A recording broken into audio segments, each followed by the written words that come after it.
their orders just the same, and I, for one, follow orders. Even though we are the only line of defense protecting this planet. Only line of defense protecting this planet. That, ladies and gentlemen, is one of the reasons why Stargate SG-1 was such a good show for the time that it ran. And for me, looking back, I've watched this all the way through one time, and I've done a partial rewatch. And I was cycling through recently and realized I hadn't done an episode of my favorite TV series of all time show in a while because I've been so busy with the move and everything else. I was like, I got to get back into this. And this was on the list as one of the shows I needed to review. It's also on the poll right now because I've been debating going back and doing a rewatch of one of three different shows and doing a twice weekly episode for our members. And this is up on the poll, so if you want to vote on that, now's the time to do so. In any case, Stargate SG-1 holds a special place in my heart because of the fact that it came on the heels of a movie that I absolutely love. I've seen it probably 6 or 7 times. It's a great film. And the series was something that I went into. Remember, initially I watched it with my aunt and my uncle when it was, I think it first aired on, I'm not intimately familiar with it, I think it first aired on Showtime before it moved over to the Sci-Fi channel. And I remember the first season was a lot more adult oriented than it became later on. But it was a great show that I felt like it got a good run, although towards the latter end, and a lot of people have complaints because original cast members moved on and everything else. But I'm going to be diving into this and talking about why this is one of my favorite shows as part of my ongoing best science fiction shows of all time series. I'm Tim Anderson, aka Renfail, sometimes known as the Bearded Dwarven Princess, from my Rings of Power rant videos and the overviews of the Mondays Middle Earth show. I review a lot of different things here on YouTube. I'm starting to do a lot more reviews now that we're getting into the Wheel of Time, Rings of Power, Star Wars Andor, the Obi-Wan show, Boba Fett, Mandalorian, so on and so forth. We've got the upcoming Willow show coming in the pipeline. So if you like this kind of stuff and you want to see more, don't forget to like, subscribe, hit the bell icon to get more. And of course, don't forget, if you want to support like all of these amazing people, it's super simple on videos like these. All you got to do is click that super thanks button right down below and pick an amount that works for you. You could also join as a member of the Adventurers Guild, which gives you lots of special perks, including private videos that only go out to members, including the upcoming review series that we're going to be doing, the podcast series. So stay tuned for that kind of stuff. There'll be more at the end on other ways you can support as well. But in the meantime, we're going to dive in. Before I do, behind me is we got people in the bed and stuff and cats down here. It's a mess. It's pouring down rain. We're still shifting things around for moving. I've got Chris and my niece behind me hanging out in the air conditioning. No, well, people are listening. Anyway, let's get going. So I think for me, when I started to think about what are some of the best shows that I've ever seen, I look at things like, did it get a good enough run? Not all shows do. Some shows like Jericho and Jeremiah, which are in my list and I've done episodes of them, got canceled, as did Firefly, which, by the way, I have not done an episode on Firefly yet. It will be coming. This one actually got a good run. I mean, what did it get? 9?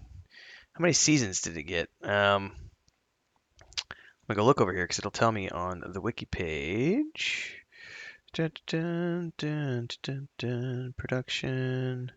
Where is the... Man, I want to say it was 9. Aha! List of episodes. 10. It got 10 seasons. And also a couple of... I think there was a couple of movies as well that it got. Oh, wow, it did way more. See, I don't remember this. It got way more than one season on Showtime. It got 5 seasons on Showtime before it moved over to the Sci-Fi channel and then continued on over there. I don't remember that. It's been so long ago. Anyway, one of the things I loved about this show and one of the reasons that I think it was such a fun ride was, first and foremost, we had really good lore established where there's, this idea of a Stargate that you could go through and go to different planets. Now, the film set up sort of a backstory that they only kind of loosely followed because this is where I think the show did a better job than the film because we got a mythology arc from the show that we didn't get from the film. And one of the things that I appreciate about the show is that in the earliest seasons, we had very episodic formats. So it kind of followed that X-Files Monster of the Week episode, only in this case it was Planet of the Week. Which planet are we going to?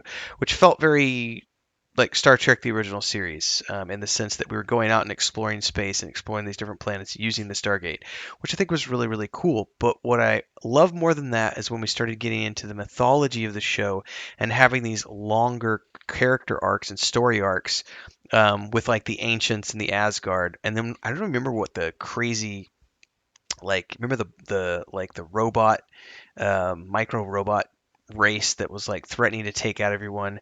I don't even remember what those were called. 10-year run. That's good. We also had the Goa'uld, and I loved the fact that in this show we got the Replicators. There it is, right there. The principal villain of the season of the first series was the Goa'uld, and then at the end of the season 3 we got the Replicators. And I did feel that the Replicators were a little generic from time to time. But I think the Goa'uld for me had one of the best arcs because we got to deal with basically the idea of people, who became powerful through technology. I mean, call them people, call them aliens, whatever you want. But the idea of the godlike powers not being the fact that they were deities in and of themselves, but the fact that they had amazing technology that allowed them to be godlike. And this is a theme that's explored in books like, if you remember, for those of you who have never read, Dan Simmons did a 2-book series called it's the Odyssey and Ilium, and I think it's Ilium and Odyssey, something like that. But it's basically, it takes the idea of what if the Greek gods were nothing more than humans who had mastered quantum technology, and they had given themselves attributes and become these godlike figures, when in reality they were just basically superhumans. And it kind of takes the theme of like even what we see in Amazon's show The Boys or the Marvel films, where you have these super beings who have godlike powers, but in and of themselves are not necessarily gods, but because they have such amazing powers, they become the masters of the known universe. And that's what we kind of had with the Goa'uld. And I liked the storylines that we got with them. A new race called the Ori were introduced during the final 2 seasons. Now, I actually, for me, I think the first 7 or 8 seasons are my favorite. When we started to get the original cast leaving, as much as I loved Claudia Black and Ben Browder coming over from Farscape during the last couple of seasons, I also felt that that was when the show kind of went into and they even say it here in the wiki here. It says they got into the lighter episodes verging on borderline self-parody. And if you remember, like even Hercules and Xena did this towards the latter parts of those show during the latter seasons, where you started to get these episodes that even some of them were set in like the real world with the actors playing like executives, and they would have like a song and dance episode, a musical episode, and they would do these parody episodes. And I think that's when you start to realize that the show has maybe run out of creative juices. And I'm tempted to also talk about Stargate Atlantis, because I think that Stargate Atlantis had a better overall, because by that point they had migrated to a serial arc as opposed to individual storylines. And so I felt that the series arcs that they gave Stargate Atlantis was a little bit better in terms of what they had here. And I actually, despite the fact that it got canceled, I thought Stargate Universe was absolutely amazing and just continued to build on the things that we had already gotten from this original show, which was Stargate SG-1. I love the fact that the characters in this show, the camaraderie they had, Richard Dean Anderson's character always kind of being the stalwart leader, but also having a sense of humor was very good. And I think, giving us the sort of, I don't really want to use this analogy, but I'm going to use it anyway, in the sense that we've got the sort of, I mean, he's kind of like, if you think about it, it's kind of like Teal'c was kind of like Spock from Star Trek, and that everything has to be, he's sort of emotionless, so on and so forth with his character. But over the time, he starts to become a little looser with his comedy and everything else that he does, which I think is really cool. Now, the original cast going through the show, I think one of the storylines I loved the most was obviously Daniel's storyline.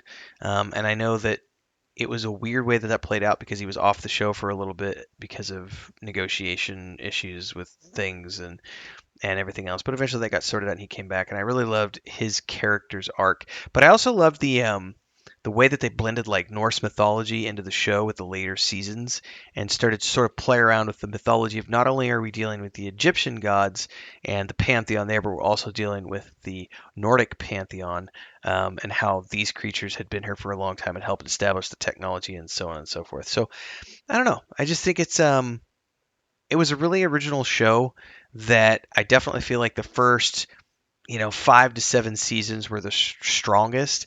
I think by the time we started getting the main cast leaving, that was when I started to lose interest. But I did follow it all the way to the end, and was primed and ready. And then I went and watched Stargate Atlantis, watched those all the way through, and then Stargate Universe. And I'm debating doing a rewatch of this, but we'll see how the vote goes. In the meantime, let me know your thoughts below. Do you like this show? Was it one of your favorite shows of all time? Let me know in the comments below. Don't forget to like, subscribe, hit the bell icon, and of course, if you want to support, which hopefully you do, you can, as I previously said, drop a super thanks on this. Also, you could join as a member of the Adventurers Guild. There's cool perks, private videos, so on and so forth.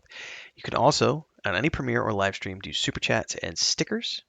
You can contribute what you want. It's the same as the super thanks. There's pre-programmed amounts or whatever. We also have a Patreon page, which is that world map behind me that's covered up by people and things from our house. But you can head over to that. It's where Chris and I are working with my brother on the world of the Weave and the Void. So check all those things out, and hopefully I'll see everybody in the next episode of the series as I continue to review some of my favorite sci-fi shows. I'm not sure which one I'm doing next. I might do Firefly. We might. You never know. We'll see what comes next. Happy viewing, everybody.